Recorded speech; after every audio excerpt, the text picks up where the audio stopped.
আসসালামু আলাইকুম। প্রিয় দর্শক, অন্য মঞ্চের আলাপচারিতায় আপনাদের সকলকে আমন্ত্রণ জানাচ্ছি। আসসালামু আলাইকুম রহমতুল্লাহি অবরকাতুহু। সম্মানিত দর্শক, ডক্টর মোহাম্মদ ইউনূস সরকারের কর্মকাণ্ড, তার সরকারের সফলতা ব্যর্থতা এবং সম্ভবত তার সরকারের যে ভবিষ্যৎ কি হতে যাচ্ছে, এগুলো নিয়ে নাকি একটি আন্তর্জাতিক সংস্থা বিস্তারিত জরিপ করেছে এবং সেই জরিপের ফলাফল নিয়ে কথাবার্তা বলবো। তার আগে বলে নেই যে কেন এই জরিপটিকে আমি দুনিয়া কাঁপানো একটি জরিপ বলছি। তো ডক্টর মোহাম্মদ ইউনূসের যে কার্যকাল যদি আপনি ধরেন আর মাত্র ১৫ দিন, অর্থাৎ নির্বাচনের তফসিল যদি ঘোষণা হয়ে যায়, তাহলে ডিসেম্বর মাসের ১৫ তারিখের মধ্যে যদি হয়, তাহলে তো ১৫ দিন মাত্র বা তারও কম। আর তফসিল ঘোষণা করার পর সরকার আসলে কার্যত কোনো সিদ্ধান্ত নিতে পারে না এবং তাকে ডে টু ডে কাজ করতে হয় এবং পুরো দেশের নিয়ন্ত্রণভার চলে যায় ইলেকশন কমিশনের হাতে। তো এই ১৫ দিন সরকারের হাতে মাত্র সময়। এই সময়টাতে একটার পর একটা প্রাকৃতিক, অতি প্রাকৃতিক, মানব সৃষ্ট বিভিন্ন ঘটনা ঘটে যাচ্ছে এবং আপনি একটির সঙ্গে অন্যটির কোনো সংযোগ পাবেন না। যেমন ধরুন, অলনে ছাড়েন বেগম খালেদা জিয়া এই সময় অসুস্থ হয়ে পড়লেন। তিনি হাসপাতালে আছেন জীবন মৃত্যুর সন্ধিক্ষণে এবং তার প্রাণবায়ু এখন কোন অবস্থাতে আছে ওটা নিয়ে সবাই উদ্বিগ্ন। সারা দেশ তার জন্য দোয়া করছে এবং তিনি এই মুহূর্তে যেখানে আছেন সেখানে তাকে লাইফ সাপোর্ট দিয়ে রাখতে হচ্ছে। কৃত্রিমভাবে শ্বাস প্রশ্বাস চালানোর জন্য যে ভেন্টিলেশন থাকে সেটি দিয়ে চালানো হচ্ছে। এর কারণ হলো যে তার শরীরের যে দুটো গুরুত্বপূর্ণ অঙ্গ, একটি হলো লিভার, যকৃত, যেটিকে আমরা কলিজা বলি। এটি সিরোসিসে আক্রান্ত, যেটাকে লিভার সিরোসিস, এটাকে আপনি লিভার ক্যান্সার হিসেবে বর্ণনা করতে পারেন। এটা যদি কারোর হয়, এই রোগ সহজে ভালো হয় না। যদি যুবক বয়সে, অল্প বয়সে হয়, অনেক সময় এই কলিজা কেটে ওখানে নতুন কলিজা লাগানো হয়, লিভার ফেলে নতুন লিভার বানানো হয়, যকৃত যেটার বাংলা নাম। কিন্তু বেগম জিয়ার যে অবস্থা, এই বয়সে আসলে এই ধরনের, যেটাকে লিভার ট্রান্সপ্লান্ট বলা হয়, তো ট্রান্সপ্ল্যান্ট, এটাকে প্রতিস্থাপন, এটা এই বয়সে এই শরীরের এই ধরনের অপারেশন সম্ভব নয়। তো যখন আপনার শরীরের মানে বুকের পাঁজরের একটি অংশে একদিকে থাকে লিভার আর অন্যদিকে থাকে ফুসফুস, তো এই ফুসফুসটি আমাদের শ্বাস প্রশ্বাসের জন্য প্রধানতম যন্ত্র, আর লিভার যেটা রক্ত সঞ্চালনটা করে, রক্ত পরিষ্কার করে অন্য সাইডে। তো যখন আপনার লিভারটা দুর্বল হয়ে যায়, তখন ফুসফুসটি সবচেয়ে বেশি ঝুঁকির মধ্যে থাকে। এই জন্য এই ধরনের রোগীকে জনগণের মধ্যে নিতে হয় না, যে কোনো জনসমাবেশ এড়াতে হয়। ঠান্ডা, গরম, এনিথিং, এই বিষয়গুলো মানে চরম ভাবাপন্ন সব কিছু বাদ দিয়ে তারা শীততাপ নিয়ন্ত্রিত একটা জায়গা, যেখানে ধুলোবালি নাই বললেই চলে, এরকম জায়গা হলো তাদের জন্য একটি উত্তম জায়গা, বাকি কয়দিন যদি বেঁচে থাকতে চায় সুন্দরভাবে। এখন এখানে যদি হঠাৎ করে এই ধরনের রোগী যাদের লিভার সিরোসিস রয়েছে, তারা যদি কোনো কারণে ইনফেকশন হয়ে যায় ফুসফুসে, তাহলে এই ধরনের রোগী সাধারণত বাঁচে না। কয়েকদিন আগে আমার একজন কেয়ারটেকার হঠাৎ করে এরকম অসুস্থ হয়ে গেল। ঢাকা মেডিকেলের আইসিইউতে প্রায় ১ মাস সে ছিল, তাকে এই ভেন্টিলেশন দিয়ে রাখতে হয়েছে। কিন্তু একেবারে বয়স অল্প, কত ৩৫ বছর হবে, কিন্তু তাকে কিন্তু আসলে বাঁচানো যায়নি। এই ঘটনাটা ঘটেছে জাস্ট আমার জীবনে এই দিন ১০ আগে। গত ১ মাস যাবৎ আমি তাকে নিয়ে ব্যস্ত ছিলাম, নিজের ছেলের মতোই তাকে স্নেহ করতাম, আমাকে বাবা ডাকতেন, আর অনেক দিন ধরে সে আমার সঙ্গে ছিল।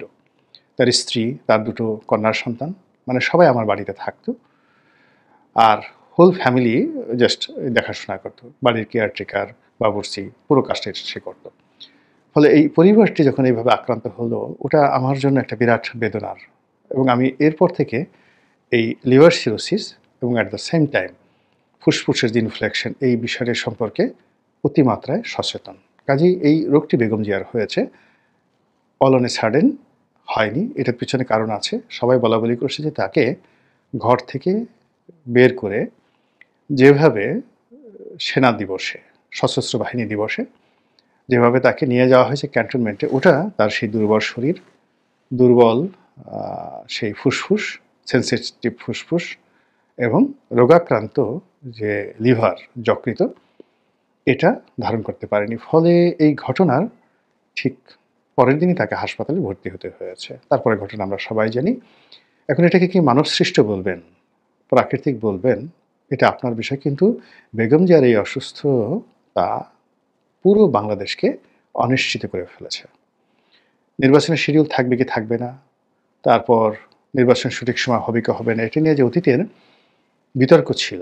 এক পক্ষ বলছিল যে নির্বাচন হবে না, এই সরকার নির্বাচন করতে পারবে না, বা এই সরকারের ওই কোয়ালিটি নিয়ে একটা ভালো নির্বাচন করার জন্য, অথবা নির্বাচন বানচাল করার জন্য শক্তিশালী পক্ষগুলো তৎপরতা চালাচ্ছে, আর ডক্টর মোহাম্মদ ইউনূস এবং বিএনপি সম্মিলিতভাবে নির্বাচন সঠিক সময় নিষ্পন্ন করার জন্য চেষ্টা চালিয়ে যাচ্ছে। এই যে একটা সমীকরণ দাঁড়িয়েছিল, এটি এই বেগম জিয়ার অসুস্থতার ফলে আবার 180 ডিগ্রি অ্যাঙ্গেলে ঘুরে গেছে। এখন উনি যেভাবে আছেন, এভাবে যদি আরও 15 দিন থাকেন, আরও 1 মাসে যদি তাকে লাইফ সাপোর্টে রাখা হয়, আমার কাছে মনে হচ্ছে না যে বিএনপির কোনো লোক এই সময়টিতে নির্বাচন করার জন্য খুব বেশি সরকারকে চাপ দিবেন বা সরকার আগ্রহী হবে। অন্যদিকে যারা নির্বাচনটাকে পিছিয়ে দিতে চান, তারা এটাকে একটি মোক্ষম সময় হিসেবে ব্যবহার করতে চাইবেন। গেল একটা।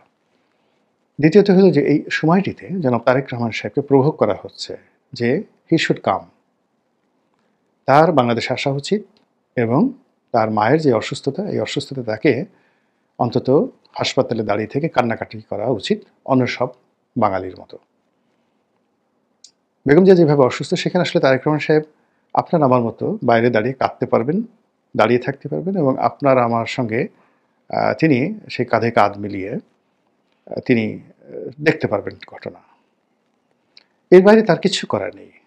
কিন্তু আমরা প্রভোগ করছি তাকে আসতে হবে, তার মেয়েকেও আসতে হবে, তার স্ত্রীকেও আসতে হবে, এবং আবহমান বাংলার এই মাতৃভক্তি, পিতৃভক্তি, এই জিনিসটি তাকে প্র্যাকটিক্যালি, বাস্তবে দেশবাসীর নিকট তাকে প্রমাণ করতে হবে।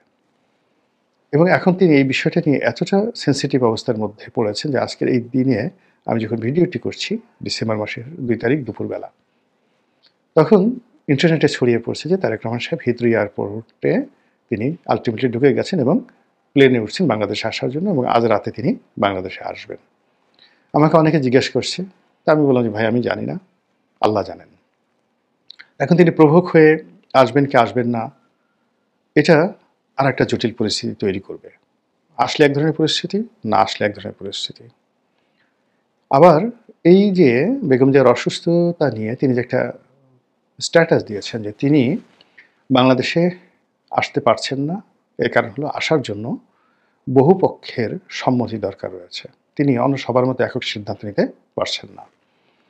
তো এটা যদি তিনি স্থির রাখেন, তাহলে মাঠে তার যারা নেতাকর্মী রয়েছেন তারা মাঠে মারা পড়বেন। এর কারণ হলো নেতা যেখানে আসতে পারছেন না, ইট মিনস বিএনপির ক্ষমতা নেই, এবং যাদের ক্ষমতা নেই তাদেরকে কেউ পাত্তা দেয় না, তারা ক্ষমতা আসছে না, এটা কনফার্ম হয়ে যাবে। যেহেতু নেতা বাংলাদেশে আসতে পারছেন না, কাজেই তিনি যে মনোনয়ন দিলেন, তার দলের মনোনয়ন দিলেন, ওটার 2 পয়সার মূল্য নাই।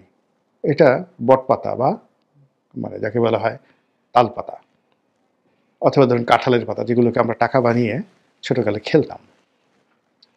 তো এরকম নমিনেশনের মূল্য কমে যাবে, প্রার্থীরা মাঠের মধ্যে ভীষণ রকম বিপর্যয়ের মধ্যে পড়বেন, অন্তর্দ্বন্দ্ব কলহ বের হয়ে যাবে, যেহেতু নেতার কোনো ক্ষমতা নেই, নেতা আসতে পারছেন না, নেতার ভোট নাই, তিনি ভোটার না, এই ইত্যাদি কথাবার্তা কিন্তু ইতিমধ্যে এটা মানব সৃষ্ট অথবা প্রকৃতির সৃষ্ট, বাট ফ্যাক্ট।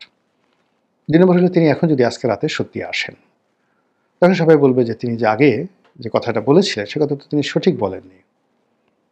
তো সব পক্ষ যদি রাজি না থাকতো তিনি এলেন কি করে, এটা একটা ব্যাপার। আর এই যে এখন একটা শ্বাসরুদ্ধকর অবস্থা, সেই শ্বাসরুদ্ধকর অবস্থার মধ্যে তিনি আসবেন, দাঁড়িয়ে থাকবেন, কাঁদবেন, ফলে তাকে নিয়ে যে আবেগ, উচ্ছ্বাস, তার নেতৃত্বের যে রয়্যালিটি, রাজস্বিকতা, এটা আর দেখানো হলো না, এটা সেলিব্রেট করা হলো না। ফলে তিনি আর মির্জা ফখরুল, তিনি আর সালাউদ্দিন সাহেব, তিনি নাহিদ, সার্জিস, আমতারেক, নুরুল হক নুরু, পার্থ, ব্যারিস্টার পার্থ, ববি হাজ্জাজ, জোনায়েদ সাকি, এদের মধ্যে খুব বেশি পার্থক্য করা যাবে না। এখানে হলো যে সবাই তো আমরা মানুষ। রাজা আমরা বানাই, তাকে পোশাক পরাই, তার জন্য বড় একটা চেয়ার দেই, তার মাথায় একটা মুকুট দেই, তার জন্য ঘোড়া তৈরি করি, তার হাতে একটা চাবুক দিয়ে দিই, এরপরে আমরা বলি সে রাজা। কিন্তু সেই রাজা যখন ওই সব কিছু ত্যাগ করে ছদ্মবেশে বের হন, তখন আমরা তাকে একজন সাধারণ মানুষ মনে করি। বাংলাদেশের রাজনীতিতে বেগম জিয়া, শেখ হাসিনা, মানে আমরাই তাদেরকে রাজা বানিয়েছি। কিন্তু তারা যখন রাজনীতিতে রাজা হননি, তার আগে দেখবেন তারা গৃহবধূ, একেবারে গৃহবধূ, কেউ তাদেরকে পাত্তা দিত না। তারেক রহমান সাহেবের আগের ছবিগুলো দেখেন, জিয়াউর রহমান সাহেব মারা যাওয়ার পর তার ছবি দেখেন, কিংবা 91-তে হাওয়া ভবনের সময় তার ছবিগুলো দেখেন। He just like a ordinary man. এখন আমাদের দেশে তো অর্ডিনারি ম্যানকে কেউ রাজা মানে না, অর্ডিনারি ম্যানের কেউ কমান্ড মান্য করে না। এমনকি একজন অর্ডিনারি ম্যান খুব জ্ঞানী গুণী হলো, তার কথা কেউ শুনতে চায় না। আপনার পদ থাকতে হবে, পোর্টফোলিও থাকতে হবে, মেকআপ গোটাপ থাকতে হবে। যেমন রবীন্দ্রনাথ, অত বড় দাড়ি না থাকলে আর চুল না থাকলে তাকে লোকজন রবীন্দ্রনাথ মনেই করতো না। নজরুল, তার যদি এরকম ঝাঁকড়া চুল না থাকতো তাহলে কেউ তাকে নজরুল মনে করতো না। This is the fact. মানে আপনাকে বুদ্ধিজীবী হতে হলেও আপনাকে ভং ধরতে হবে, ভং ছাড়া কখনো আপনি বুদ্ধিজীবী হতে পারবেন না। অনেকে দেখবেন দাঁত মাজে না, জটা, মাথায় বিরাট জটা পরে, বিরাট জুব্বা পরে, অনেকে দাঁত মাজে না, তার সঙ্গে সঙ্গে আবার কেউ কেউ তো ন্যাংটা হয়ে থাকে। এটা হলো বিশেষত্ব দেখানোর জন্য, ন্যাংটা ফকির, ন্যাংটা বাবা। তো রাজনীতিতে এরকম একটা হিম্যানশিপ করতে হয়। দর্শক, ডিসেম্বরের হিমেল বাতাস বইতে শুরু করেছে ঠিকই, কিন্তু 2.5 মাস পরে যে একটা ইতিহাস সেরা এবং উৎসবমুখর নির্বাচন হতে চলেছে বলে অধ্যাপক ইউনূস দাবি করছেন, তার ছিটে ফোটাও কোথাও নেই। সরকারের দাবি অনুযায়ী আগামী ফেব্রুয়ারির প্রথমার্ধে নাকি বাংলাদেশ একেবারে ইতিহাস করতে চলেছে। কিন্তু আপনি বাইরে বের হয়ে দেখুন, নির্বাচনী আমেজ একদমই শূন্য। এই জন্য বিয়ে ঠিক হয়ে আছে, তবে বর ও কনের পাত্তা নেই। অধ্যাপক ইউনূস যখন ক্যান্টনমেন্টের ভিতরে গিয়ে 3রা ডিসেম্বর আরো একবার ফেব্রুয়ারিতে ঐতিহাসিক নির্বাচনের সুর তুললেন, ঠিক সে সময় নির্বাচন কমিশনে গিয়ে তফসিল পেছানোর পরোক্ষ দাবি তুলেছে কিংস পার্টি হিসেবে পরিচিত এনসিপি। আবার ঐতিহাসিক নির্বাচনের আয়োজনকে আদালতের দোরগোড়ায় নিয়ে যাওয়া হয়েছে একই দিনে। ত্রয়োদশ জাতীয় সংসদ নির্বাচনের সব কার্যক্রম স্থগিত চেয়ে রিট হয়েছে হাইকোর্টে। সাথে আছে আরও চমক, ডক্টর ইউনূসের নেতৃত্বে অন্তর্বর্তী সরকারের শপথ ও গঠনের বিরুদ্ধে আপিল আবেদন নিয়ে রায়ের তারিখ একদিন পরে। নির্বাচন কমিশনের তৎপরতা এখন আটকে আছে কিছু ভোট গ্রহণের ট্রায়ালে। সেই ট্রায়ালের দৃশ্যগুলো কিন্তু আবার হাস্যকর।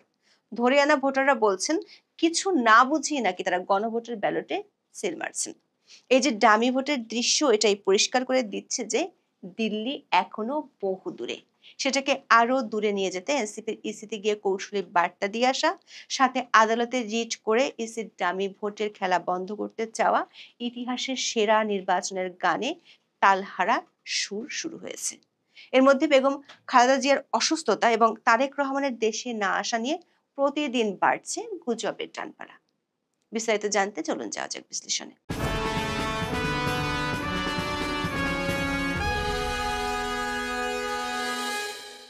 অধ্যাপক ইউনূসের নেতৃত্বে অন্তর্বর্তী সরকার যখন ক্ষমতায় আসে, তখন তাদের মূল ফোকাস কিন্তু নির্বাচন ছিল না। নির্বাচনের কথা শুনলেই সরকারের পারিষদেরা চটে যেতেন। তাদের প্রধান লক্ষ্য ছিল সংস্কার, তারপর আওয়ামী লীগ নেতৃত্বের বিচার, আর সবশেষ প্রায়োরিটি ছিল নির্বাচন। এমনকি প্রধান উপদেষ্টা ডক্টর মোহাম্মদ ইউনূস তো সাক্ষাৎকারের দাবি করে বসেছিলেন দেশের অনেকে তাকে 5 থেকে 10 বছর, এমনকি 50 বছর পর্যন্ত ক্ষমতায় দেখতে চায়। কিন্তু দর্শক, সময় কারোর জন্য অপেক্ষা করে না। সময়ের সঙ্গে সঙ্গে বিএনপি নির্বাচনের ব্যাপারে চাপ বাড়াতে থাকে।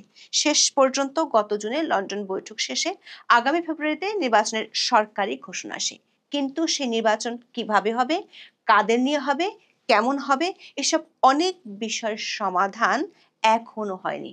আর ঠিক এই পরিস্থিতিতে ৩রা ডিসেম্বর ন্যাশনাল ডিফেন্স কলেজের এক অনুষ্ঠানে প্রধান উপদেষ্টা অধ্যাপক ইউনূস সশস্ত্র বাহিনীর সদস্যদের প্রতি আহ্বান জানিয়ে বলেছেন, আগামী ফেব্রুয়ারিতে জাতীয় নির্বাচন ও গণভোটে সত্যি একটি ঐতিহাসিক ভূমিকা পালন করতে হবে। এটি শুধু একটি ঐতিহাসিক মুহূর্ত হবে না, বরং শান্তিপূর্ণ ও উৎসবমুখর পরিবেশে ভোট গ্রহণ নিশ্চিত করবে।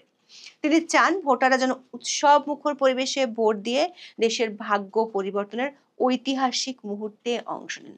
প্রশ্ন হলো, যে নির্বাচনকে ঘিরে রাজনৈতিক উত্তাপ নেই ২.৫ মাস আগেও, যে নির্বাচন নিয়ে মানুষের প্রধান আলোচনা জীবন জীবিকার সংকট, তাকে জোর করে উৎসবমুখর বানাতে গেলে কি সত্যি উৎসবের রং লাগবে? সে উৎসবের রং যে খোদ তার কিংস পার্টিতেই লাগেনি, সেটি বোঝা গেল কিছুক্ষণ পরে। ডক্টর ইউনূস যখন সশস্ত্র বাহিনীর প্রতি ঐতিহাসিক ভূমিকা পালনের আহ্বান জানাচ্ছেন, ঠিক সেই মুহূর্তে নির্বাচন কমিশনের দরজায় কড়া নাড়ল কিংস পার্টি হিসেবে পরিচিত এনসিপি। তাদের বেশ কৌশলী আবদার, তফসিল এখনই ঘোষণা করা যাবে না। এই দাবির আড়ালে তারা ঢাল হিসেবে দাঁড় করিয়েছেন বিএনপির চেয়ারপারসন বেগম খালেদা জিয়ার অসুস্থতাকে। দর্শক, বেগম খালেদা জিয়া ২৩শে নভেম্বর ফুসফুসের সংক্রমণ নিয়ে এভার কেয়ার হাসপাতালে ভর্তি হন। প্রায় ৮০ বছর বয়সী নেত্রী কিডনি, লিভার, ফুসফুস সহ নানা জটিলতায় ভুগছেন। তার শারীরিক অবস্থা নিয়ে নানা গুঞ্জন চলছে। ১ ডিসেম্বর সকালে বিএনপির ভাইস চেয়ারম্যান আহমেদ আজম খান দাবি করেন, খালেদা জিয়া খুব ক্রিটিক্যাল কন্ডিশনে আছেন এবং তাকে ভেন্টিলেশন সাপোর্ট দেওয়া হচ্ছে। তবে বিকেলে দলের মহাসচিব মির্জা ফখরুল ইসলাম আলমগীর সেই দাবি উড়িয়ে দেন। তবে জানা যায় তার শারীরিক অবস্থার হঠাৎ অবনতি হলে তাকে আইসিইউতে স্থানান্তর করে ভেন্টিলেশনে চিকিৎসা দেওয়া হচ্ছে। এমন পরিস্থিতির মধ্যে এনসিপি নেতারা ইসিতে গিয়ে যে আলোচনা তৈরি করলেন, তাতে নতুন প্রশ্ন উঠেছে। তারা ইসিকে বলেছেন, খালেদা জিয়ার অসুস্থতা নিয়ে রাজনৈতিক অঙ্গনে সংকট তৈরি হয়েছে এবং এটি থেকে উত্তরণের পরই সংসদ নির্বাচনের তফসিল ঘোষণা করা উচিত। এনসিপির মুখ্য সমন্বয়ক নাসিরুদ্দিন পাটোয়ারি বলেছেন, রাজনৈতিক স্থিতিশীলতা আসার পর তফসিল ঘোষণা করলে কাজটা অনেক সহজ হবে। দলের আহ্বায়ক নাহিদ ইসলাম তফসিল পেছাতে চান কি না এমন প্রশ্নের জবাবে বেশ কৌশলী হয়ে বলেন, তফসিল দেওয়ার সময় যেন রাজনৈতিক স্থিতিশীলতা থাকে এবং প্রতিটা দলেরই যাতে নির্বাচনী যাত্রা শুরু করার একটা পরিবেশ থাকে। এখন প্রশ্ন হলো, সরকার যেখানে প্রায় প্রতিদিন দাবি করছে দেশে কোনো রাজনৈতিক সংকট নেই, সেখানে কিংস পার্টি কেন অন্য কথা বলছে? রাজনৈতিক পরিবেশ না থাকার বিষয়টি সামনে এনে তারা কি ইঙ্গিত দিতে চাইছে? বিশেষ করে খালেদা জিয়ার স্বাস্থ্যগত যে অবস্থার কথা শোনা যাচ্ছে, সে অবস্থা থেকে উত্তরণ করতে অনেক সময় লাগার কথা। সেক্ষেত্রে এনসিপিকে ফেব্রুয়ারির ভোটই পেছনের ইঙ্গিত দিচ্ছে। এটা কি শাক দিয়ে মাছ ঢাকার চেষ্টা নয়? তারা একটি বৈধ কারণ দেখাচ্ছেন, কিন্তু এর আসল লক্ষ্য কি নির্বাচনকে অনিশ্চয়তার দিকে ঠেলে দেওয়া নয়? দর্শক, আপনাদের নিশ্চয়ই মনে আছে, এর আগেও এনসিপি জাতীয় নির্বাচনের আগে গণভোটের দাবি তুলেছিল। একই দাবিতে দেশের বিভাগীয় শহরে সমাবেশ করেছে জামাত। এনসিপি একই দিনে দুটি ভোটের বিরোধিতা আপাতত না করলেও দলটি এখনো পর্যন্ত জুলাই সনদে সই করেনি। আর ইসিতে গিয়ে খালেদা জিয়ার ইস্যুকে সামনে এনে তফসিল পেছনের পরোক্ষ দাবি নির্বাচন পেছানোর ইঙ্গিত কিনা, সেই প্রশ্ন নতুন করে উঠেছে। দর্শক, পরিস্থিতি আরো জটিল হলো একই দিনে হাইকোর্টে করা একটি রিটের মাধ্যমে। বাংলাদেশ কংগ্রেসের মহাসচিব ইয়ারুল ইসলাম হাইকোর্টে রিটটি করেছেন। এর উপর শুনানি হতে পারে আগামী সপ্তাহে। রিটে বলা হয়, নির্বাহী বিভাগের ব্যক্তি দিয়ে নির্বাচন কমিশনের সচিবালয় ও নির্বাচন পরিচালনার সংবিধানের সঙ্গে সাংঘর্ষিক। বিচার বিভাগের মতো স্বাধীন প্রতিষ্ঠান হিসেবে নির্বাচন কমিশনেরও নিজস্ব জনবল থাকতে হবে। সংবিধান অনুসারে নির্বাচন পরিচালনা করবে নির্বাচন কমিশন এবং নির্বাহী বিভাগ নির্বাচন কমিশনকে সব ধরনের সহযোগিতা দেওয়ার কথা। অথচ সংবিধান লঙ্ঘন করে প্রতিটি নির্বাচন পরিচালনার দায়িত্ব নির্বাহী বিভাগকে দেওয়া হয়। নির্বাহী বিভাগ সরকারের প্রতিনিধি হিসেবে সরকারের চাহিদা অনুসারে নির্বাচন পরিচালনা করে। ফলে নির্বাচন নিয়ে নানামুখী বিতর্ক তৈরি হয়। আগামী নির্বাচনও একইভাবে হলে আগের মতোই বিতর্ক হবে। দর্শক, রিটের বিষয়বস্তু ভালো করে পড়লে দেখা যাবে এটা কিন্তু সাধারণ রিট নয়। এতে সরাসরি প্রশ্ন তোলা হয়েছে, ডিসি ইউনোকে রিটার্নিং কর্মকর্তা করার সিদ্ধান্ত কেন অবৈধ ঘোষণা করা হবে না? জাতীয় নির্বাচনের সব কার্যক্রম স্থগিত রাখার আবেদনও করা হয়েছে। এখন উচ্চ আদালত যদি রুল জারি করে শুনানি শুরু করেন, তাহলে নির্বাচন পিছিয়ে যাওয়ার আইনগত পথ পুরোপুরি খুলে যাবে। কারণ এর আগে একাধিক রাজনৈতিক দল জোরালোভাবে দাবি তুলেছিল, ডিসি ইউনো নয়, নির্বাচন কর্মকর্তাদের দিয়ে নির্বাচন করান। এখন সেই দাবি সরাসরি আদালতে ঢুকে পড়েছে। সব মিলিয়ে নির্বাচন কমিশন ও সরকারের সামনে নতুন একটি জটিল সংকট তৈরি হওয়ার ইঙ্গিত পাওয়া যাচ্ছে এই রিটের মাধ্যমে। দর্শক, খেয়াল করে দেখুন, এই রিট আদালতে গৃহীত হলে ফেব্রুয়ারি তো দূরের কথা, কবে নির্বাচন হবে সেটি বলা দুষ্কর, কারণ ভোটের জন্য সম্পূর্ণ নিজস্ব জনবল নিয়োগ করতে হবে ইসিকে। রিটে ইলেকট্রাল সার্ভিস কমিশন প্রতিষ্ঠার নির্দেশনা চাওয়া হয়েছে। এসব শেষ করে নির্বাচন করতে গেলে প্রধান উপদেষ্টার উল্লেখ করা 5 বা 10 বছর কেটে যেতে পারে অবলীলায়। প্রশ্ন হলো, এই সময় নাম সর্বস্ব একটি নিবন্ধিত দল এমন আবদার কেন করছে? অতীতে 111 সরকারের সময় দেখা যেত এমন দৃশ্য। সেই সময়টি আবার ফিরে আসছে কিনা সেই প্রশ্ন জোরালো হচ্ছে। দর্শক, আরেকটা গুরুত্বপূর্ণ বিষয় হলো, ডক্টর মোহাম্মদ ইউনূসের অন্তর্বর্তী সরকারের শপথ ও গঠন বৈধ ঘোষণা করে হাইকোর্টের দেওয়া আদেশের বিরুদ্ধে করা আপিল আবেদনের রায়। প্রধান বিচারপতি সৈয়দ রেফাত আহমেদ সহ 7 বিচারকের পূর্ণাঙ্গ আপিল বেঞ্চ 4 ডিসেম্বর এই রায় দেবেন। আপনারা জানেন, অন্তর্বর্তী সরকার গঠিত হয়েছিল সুপ্রিম কোর্টের আপিল বিভাগের মতামত বা স্পেশাল রেফারেন্সের ভিত্তিতে। পরে আইনজীবী মহসিন রশিদ সেই রেফারেন্সের বৈধতা চ্যালেঞ্জ করে রিট করেন, যা হাইকোর্ট খারিজ করে দিয়েছিল। হাইকোর্ট তখন বলেছিল, অধ্যাপক ইউনূসের নেতৃত্বাধীন অন্তর্বর্তী সরকার আইন মেনে জনগণের ইচ্ছার প্রতিফলন হিসেবে গঠিত হয়েছে। যদিও আদালত সংশ্লিষ্টরা মনে করছেন আপিল বিভাগের রায় কি হতে যাচ্ছে সে বিষয়ে চমকের সুযোগ কম। তবে নানা অঘটনের ঘন ঘটায় এটিও একটি নজর রাখার মতো বিষয়, কারণ এটি সরাসরি সরকারের আইনি ভিত্তি নিয়ে প্রশ্ন তোলে। দর্শক, একদিকে প্রধান উপদেষ্টা বলছেন সশস্ত্র বাহিনীকে নিয়ে ঐতিহাসিক উৎসবমুখর নির্বাচন করতে হবে, অন্যদিকে কিংস পার্টি এসে বলছে পরিবেশ ভালো নেই, তফসিল পেছাও। তার সাথে হাইকোর্টে রিট হয়েছে, যা পুরো নির্বাচনী কাঠামোকে স্থগিত করে দেওয়ার ক্ষমতা রাখে। আর তার পাশাপাশি সরকারের বৈধতা নিয়ে মামলা লড়া যায় কি না তা নিয়ে আপিল বিভাগের রায় আসছে। সব মিলিয়ে যে নির্বাচনটি হওয়ার কথা ছিল ইতিহাস সেরা, সেই নির্বাচনের মাত্র 2.5 মাস আগেও কেন এতটা অস্পষ্টতা? কেনই বা নির্বাচন কমিশনের তেমন কোনো দৃশ্যমান তৎপরতা নেই? মনে হচ্ছে কেউ যেন হাতের লক্ষ্মী পায়ে ঠেলতে আড়াল থেকে চাল দিচ্ছে। একটি নির্বাচনের মাধ্যমে রাজনৈতিক স্থিতিশীলতা আনার সুযোগ থাকা সত্ত্বেও অভ্যন্তরীণ জটিলতা, আইনি মারপ্যাচ এবং রাজনৈতিক কৌশলের কারণে সেই সুযোগ হাতছাড়া হতে চলেছে। এই পুরো পরিস্থিতি বলে দিচ্ছে ফেব্রুয়ারি নির্বাচনের রোডম্যাপ এখনো কুয়াশায় ঢাকা। কুয়াশা কবে কাটবে আর উৎসবের আলো কবে জ্বলবে সেটাই এখন দেখার বিষয়। বাংলাদেশে প্রথমবারের মতো লটারি করে এসপিদের পোস্টিং দেওয়া হলো, কিন্তু প্রশ্ন হলো, এই পোস্টিং দেওয়ার জন্য যোগ্যতা নির্ধারণ হলো কিভাবে? যে কোটাকে কেন্দ্র করে আওয়ামী লীগ সরকারকে ক্ষমতাচ্যুত করা হলো। স্বাভাবিকভাবে মানুষ ভেবেছে যে এবার বোধহয় মেধার জয় জয়কার হবে।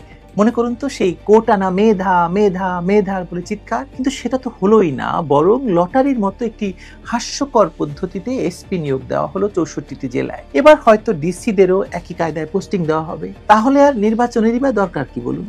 লটারি করে একজনকে প্রধানমন্ত্রী বানিয়ে দিলেই হয় না নাকি?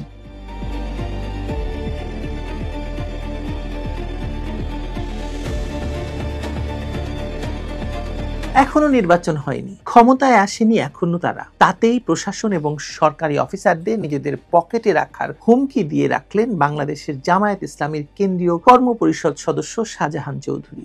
চট্টগ্রামে একটি অনুষ্ঠানে জামায়াতের নেতা দাবি করেন, শুধুমাত্র জনগণ দিয়ে নির্বাচন হয় না, প্রশাসনের অফিসারদের জামায়াতের অধীনে আনতে হবে, আর সেটা এমন ভাবে করতে হবে যে জামায়াত যা বলবে তারা সেটা করবেন।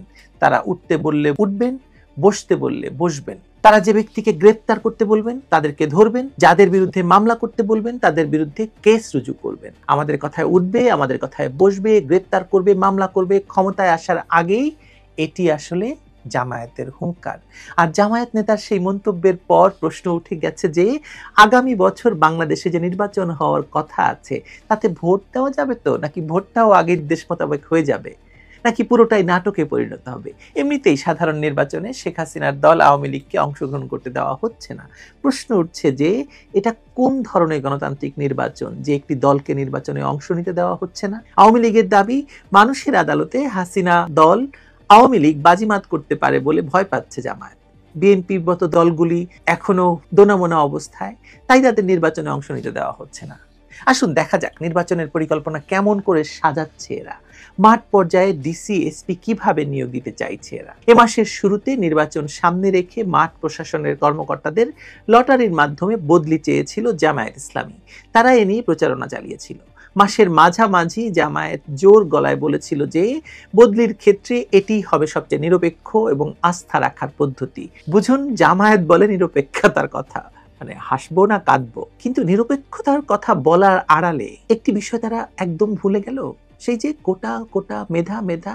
আসবো দাঁড়ান। মাসের মাঝামাঝি নির্বাচন কমিশন ইসির সংলাপের টেবিলে বসে জামায়াতের পক্ষে তাদের সেক্রেটারি জেনারেল মিয়া গোলাম পারোয়ার বললেন, লটারির মাধ্যমে ট্রান্সফার করা হলে যার যেখানে তকদির আছে সে সেখানে চলে যাবে, এটা নিয়ে কোনো প্রশ্ন থাকবে না। দেখুন কি চমৎকার তকদির টেনে কথা বলছে জামায়াত, কারণ এটা জঙ্গি যুদ্ধাপরাধী দল হিসাবে এতদিন পলিটিক্স করে খেয়ে এখন নোবেল জয়ী ইউনূসকে সামনে রেখে ক্ষমতা দখল করার সাফল্যে এদের এখন তকদিরে বিশ্বাস বেড়ে যাওয়াটা স্বাভাবিক না? অবশ্যই স্বাভাবিক। দেশের 64 জেলায় নির্বাচনের দায়িত্ব পালনের জন্য লটারির মাধ্যমে দেশের 64 জেলার পুলিশ সুপার বা এসপি চূড়ান্ত করেছে সরকার। 24 নভেম্বর প্রধান উপদেষ্টার বাসভবন যমুনায় এই লটারি অনুষ্ঠিত হয়। এ সময় স্বরাষ্ট্র মন্ত্রণালয়, পুলিশ সদর দপ্তর, প্রধান উপদেষ্টার কার্যালয় এবং ঢাকা মহানগর পুলিশের শীর্ষ কর্মকর্তারা উপস্থিত ছিলেন। দেখুন তো, মাসের শুরুতে জামায়াত বলল লটারির কথা, আর মাস না ফুরুতেই কেমন তাদের দাবি পূরণ হয়ে গেল। তাকদীর বটে, তাই না? তাকদীর বটে। জামায়াত বলেছিল লটারি করা হলে এসপি ডিসি নিয়োগ নিয়ে কোনো প্রশ্ন থাকবে না। নাকি সব প্রশ্ন ধামাচাপা দেওয়ার জন্য লটারির কথা বলা হচ্ছে? ডিসিএসপি কি লটারি করে নিয়োগ দেওয়ার পোস্ট? এটা কি বাচ্চাদের চোর পুলিশ খেলা যে লটারি করে তুমি চোর আর আমি পুলিশ? এসব গুরুত্বপূর্ণ পোস্ট নিয়ে এসব কথার উচ্চারণ করলেই তো তাকে এক চড়ে থামিয়ে দেওয়া উচিত। প্রশ্ন হলো, আওয়ামী লীগ সরকারকেই না ফেলে দেওয়া হয়েছিল এই কোটা না মেধা মেধা মেধা স্লোগান দিয়ে? তাহলে এখন মেধার বদলে লটারি কেন? আর লটারিতে অংশ নেওয়ার জন্য কারা যোগ্য হবেন সেটি কিভাবে নির্ধারিত হয়েছে? ধরুন সারা দেশে এসপি হওয়ার যোগ্য আছেন 400 জন প্রার্থী, তার মধ্যে মাত্র 64টি জেলার এসপি নিয়োগ দেওয়া হবে। তারপর প্রশ্ন আসবে এই 64 জনের কে কোথায় যাবেন, তাই না? তাহলে এই 64 জনের সিলেকশন প্রক্রিয়াটি কি করে হলো বলুন তো? কি করে এই 64 জনকে নির্ধারণ করা হলো যে এরা লটারি তুলবেন, যে এরা ঢাকা যাবেন না কুমিল্লা যাবেন? আর সব জেলা এবং বিভাগের নির্বাচনী গুরুত্ব তো এক নয় প্রশাসনিক গুরুত্ব। তাই লটারিতে ডিসি বা এসপি নিয়োগ দেওয়ার ক্ষমতা ফাজলামো, মানে কথাবার্তা একমাত্র জামায়াত নিয়ন্ত্রিত এই তাকদীরবাদী অবৈধ সরকারের পক্ষেই জাতীয় আলোচনার টেবিলে আনা সম্ভব। কারণ এর মূল উদ্দেশ্য মোটেই লটারি নয়। জামায়াত নিজে নিয়োগ দিচ্ছে এসপিডিসিদের, আর নির্বাচন কমিশন জামায়াতকে কোলে বসিয়ে সবার সাথে ফাজলামো করছে। পুরো দেশটাই এখন তাদের ফাজলামোর বস্তু।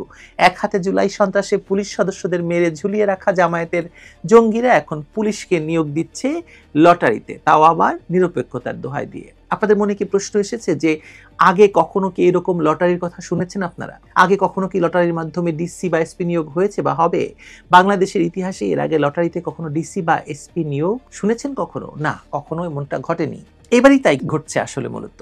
কিন্তু জনগণকে নিয়ে ফাজলামো করার জন্যই এই আলোচনাও ছড়ানো হয়েছে। আপনি কি নিশ্চিত থাকতে পারবেন যে খুব ঠান্ডা মাথায় স্ট্র্যাটেজি সেট করেই প্রতিটি জেলায় ডিসি এবং এসপি নিয়োগ দেওয়া হচ্ছে, যারা শুধুই জামায়াতের হয়ে কাজ করবে?